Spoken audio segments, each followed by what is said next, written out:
Olá, está começando mais um Painel Brasil e hoje, fora dos nossos estúdios, falo com o deputado Alfredo Serquis, PV Rio de Janeiro.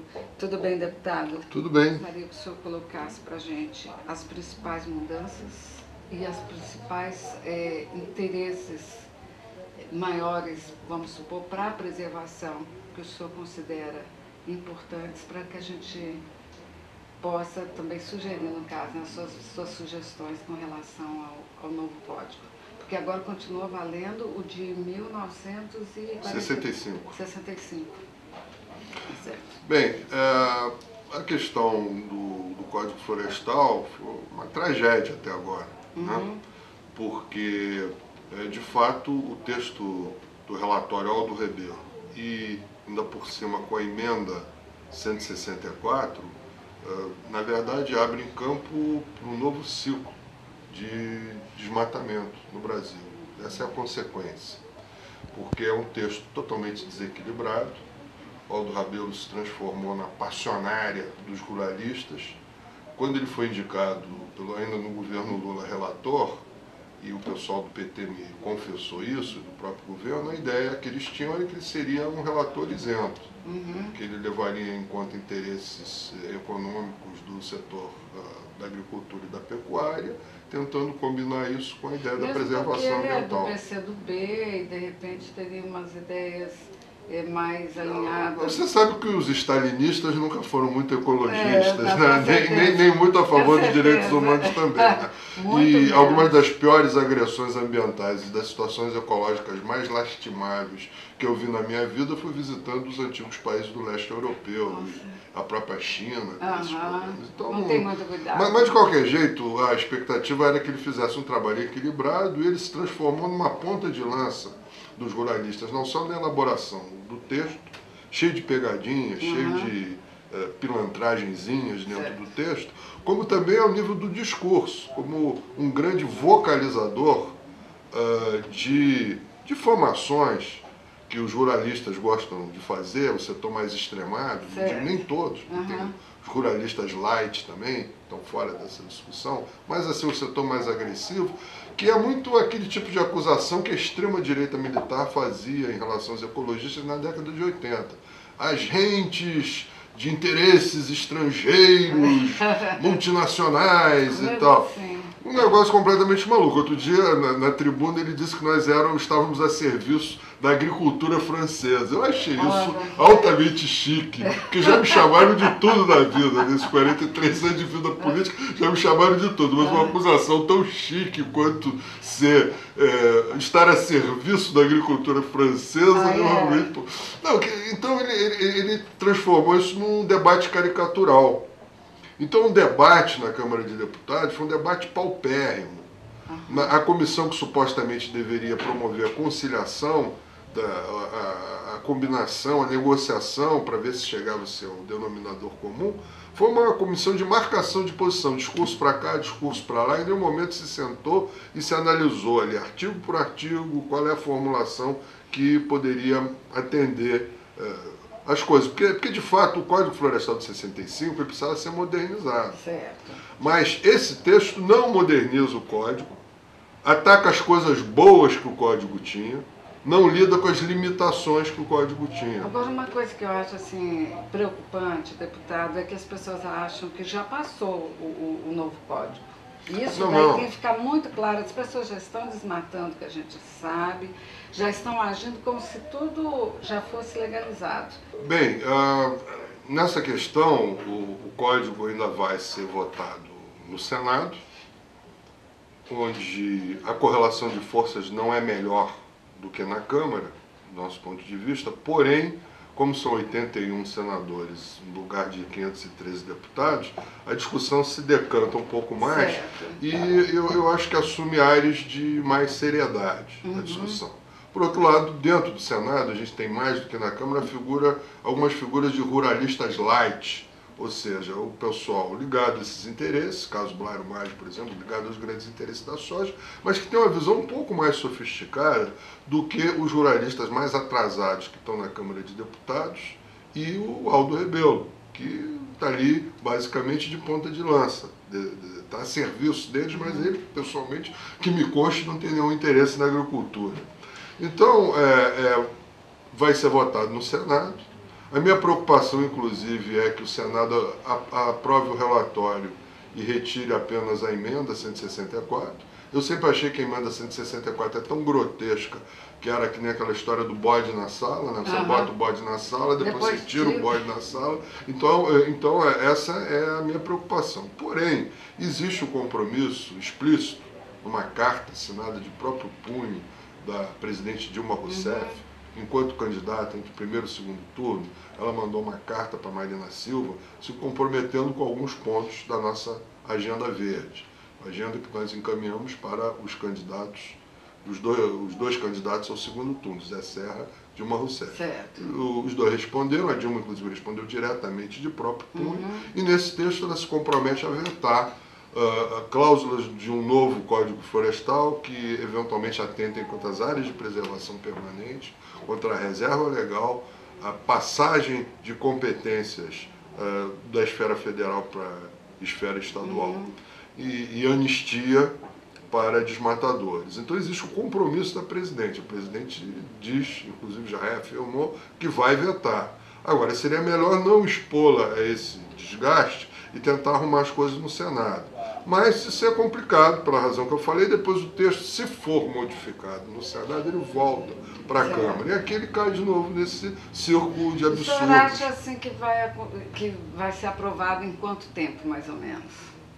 Isso vai depender da circunstância política. Pode ser rápido, pode demorar, vai depender de circunstâncias extra-Código Florestal. Certo. Aí são os interesses. O que tiver aí na agenda política, dependendo. Mas eu acho que isso pode acontecer num prazo de 2, 3 meses. Bom, qual o ponto assim, que o senhor acha que o PV, qual o ponto principal que o PV gostaria que constasse desse novo código? Olha só, primeiro eu vou dizer os piores aspectos, e depois eu vou dizer o que falta. Os piores aspectos. Primeiro, permite ocupação e devastação no futuro, no futuro, em áreas de preservação permanente, quando diz que elas podem ser ocupadas por atividades de interesse público. Aí, visto assim, mas aí tem que olhar por baixo. E antes quem definia, isso não é uma coisa nova, já existia em relação às APP, só que antes quem definia o que era de interesse público era o CONAMA. E o CONAMA, que é um órgão onde a sociedade civil participa, foi completamente eliminado. Então, na verdade, quem vai dizer se uma determinada beira de rio, onde tem uma área de preservação permanente e querem realizar algum tipo de atividade lá, essa atividade é ou não é de utilidade pública? Não está dito claramente. Então, pela omissão, qualquer Câmara de Vereadores ou prefeito dos 5 mil municípios do Brasil vai poder dizer que aquilo lá é de utilidade pública. Ainda mais porque havia uma cláusula em que eles colocavam que a produção de alimentos seria de utilidade pública. Visto assim, até alimento, utilidade pública, quem sabe, mas o problema é o seguinte: soja, por exemplo, é alimento de animal. Então, por utilidade pública, vamos manter uma cultura de soja que vai até a beira de um rio e acaba com a área de proteção permanente, com a mata ciliar. Isso é um aspecto. Depois a questão das encostas. Permite a pecuária nas encostas, em áreas de proteção permanente de encostas. Uma outra questão gravíssima, uma das armas mais eficazes no combate ao desmatamento nos últimos anos, desde a gestão da ministra Marina Silva, tem sido você negar o crédito de bancos oficiais, como o BNDES, Caixa Econômica Federal e Banco do Brasil, aos desmatadores, a partir do momento que existe um embargo. E o novo Código Florestal dá um jeito de criar uma série de chicanas em relação à aplicabilidade disso, que torna a medida, que é a principal arma que nós temos contra os desmatadores, é muito mais eficaz que multas, que acabam não sendo pagas.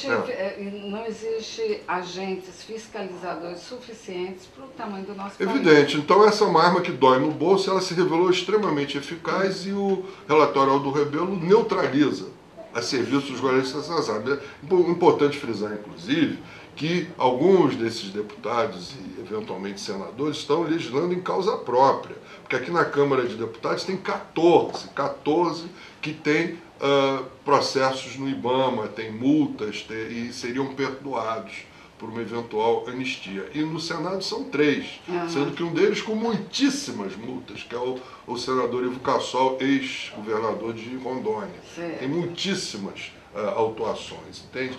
Então esses são os aspectos piores. O que falta no Código Florestal? O que seria de fato necessário como modernização do Código Florestal de 65? Era introduzir o ingrediente econômico, que em nenhum momento é falado.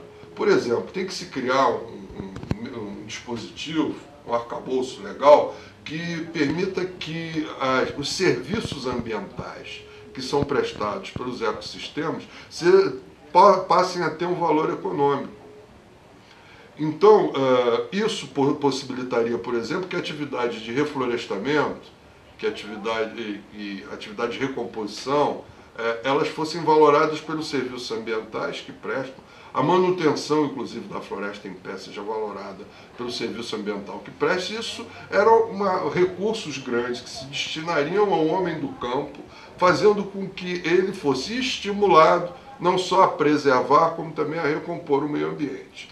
Eu acho sensacional esse posicionamento, porque, na realidade, se você não der uma condição, como é dado hoje, por exemplo, é dado investimento para a agricultura com juros que eles nunca conseguem pagar, são renegociados todos os anos, e esse seria acho que um grande passo e um exemplo mesmo de preservação.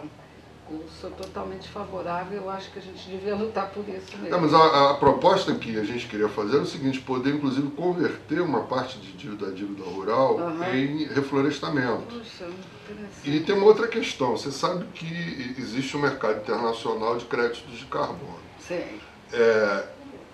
Por baixo, calculando por baixo, o Brasil poderia mobilizar para si, trazer aqui para dentro, 80 bilhões de dólares de créditos de carbono até 2020, nos próximos 9 anos. Isso por baixo, isso dentro das regras do jogo que existem hoje, isso sem que os Estados Unidos e a China tenham assinado nenhum tipo de compromisso de redução das suas emissões. O que vai acontecer? Os Estados Unidos, por exemplo, 50% da produção de energia elétrica dos Estados Unidos depende de termoelétricas a carvão. Certo. Os Estados Unidos, a partir do momento que assumam de fato um compromisso de reduzir as suas emissões, vão ter uma dificuldade muito grande, tanto concreta quanto política. Concreta porque mudar uma matriz energética e alterando a matriz energética, então, instituir mecanismos de captura de gases de efeito estufa provocados por combustão de carvão,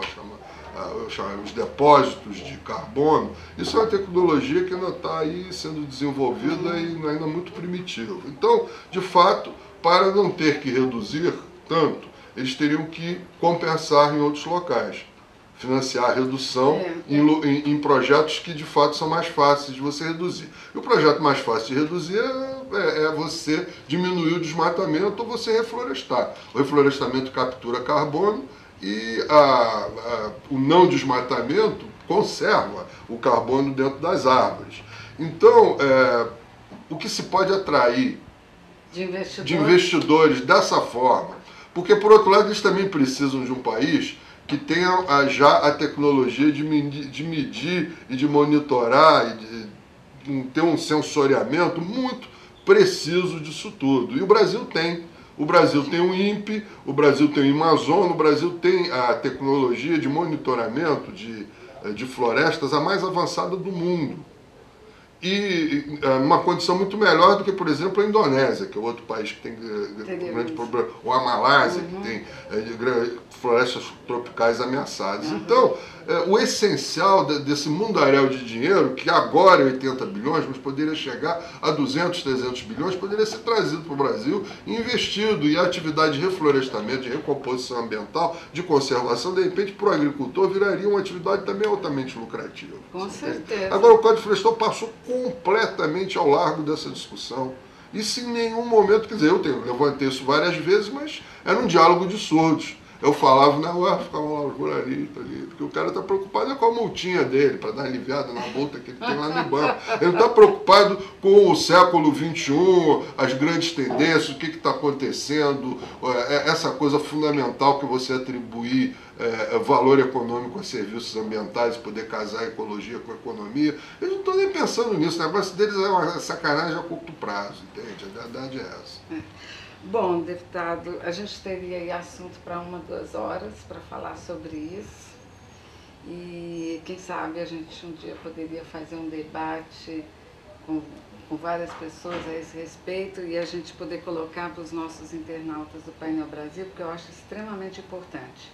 Mas tenho certeza que como os nossos internautas são formadores de opinião e a forma como a gente coloca essa informação, muita gente vai te ouvir com certeza absoluta e nós compramos essa sua ideia e achamos sensacional. Eu acho que é a melhor. É necessário que todos ganhem. Não é só, tem que ser o ganha-ganha, não o ganha-perde. E eu acho que dessa forma é bem interessante.